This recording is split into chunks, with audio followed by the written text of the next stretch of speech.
মই উপস্থিত আছোঁ ধেমাজি জিলাৰ অসম অৰুণাচল সীমান্তৱৰ্তী জয়ৰামপুৰ অঞ্চলত আৰু আজি মহাসপ্তমীৰ উপলক্ষে দেখা গৈছে বিভিন্ন জাতি জনগোষ্ঠীৰ বাস কৰা যি জয়ৰামপুৰ অঞ্চল এই অঞ্চলত দেখা গৈছে হাজং নেপালী বড়ো কোচ ৰাজবংশী আহোম চুতীয়া মটক সকলো ইয়াতে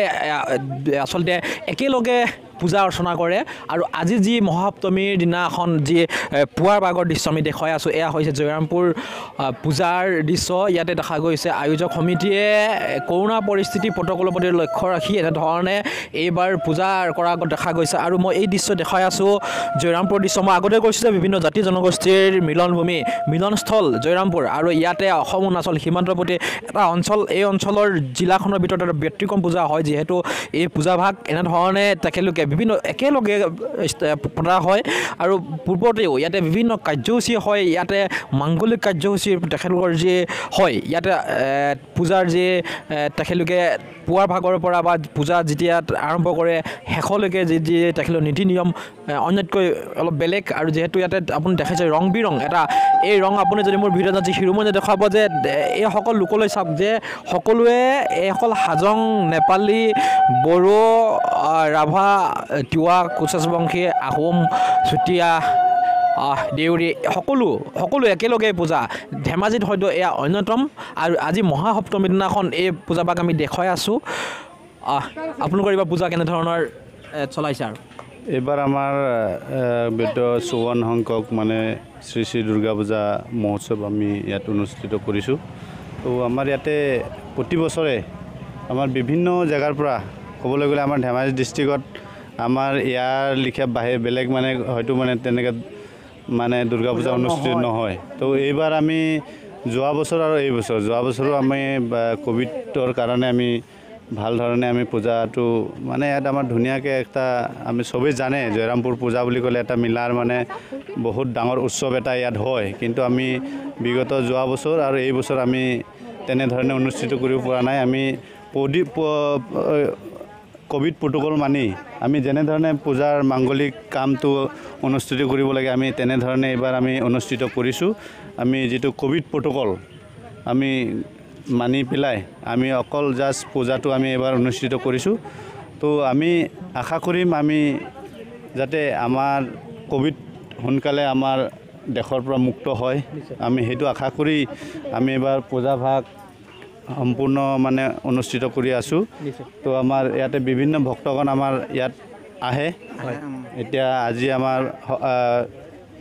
আজি প্ৰথম মহাসপ্তমী আজি আমাৰ এতিয়া আমি 8টা বাজিছে আমাৰ ভক্তগণ আহিছে আমাৰ 10-12 আজি হয়তো আমাৰ 6-7টালৈকে আমাৰ ৰাতি 6-7টালৈকে আমাৰ ইয়াত আমি আয়োজক আমি যেহেতু সমাগম হ'ব আজি আমি ইয়াতে বহু লোক দেখা গৈছে এই সকলো লোক আমি দেখাই আছোঁ সকলোৱে দেৱী মাৰ চৰণত তেখেতলোকে আশীৰ্বাদ ল'বলৈ আহিছে এই সকলো দৃশ্য মই দেখাই আছোঁ ইয়াত তেখেতলোকে নিজৰ যি পূজা অৰ্চনাৰ বাবে যি নৈবদ্য লৈ আনিছে আপোনালোকে ক'ৰ পৰা আহিছে শংকৰপুৰৰ পৰা দেৱী মাৰ পৰা কি আশীৰ্বাদ ল'ব বছৰটো যেন কিবা ভালে কুশলে পাৰ হয় আৰু কিবা কৰোণা যাতে নাইকিয়া হয় নিশ্চয় কিবা ক'ব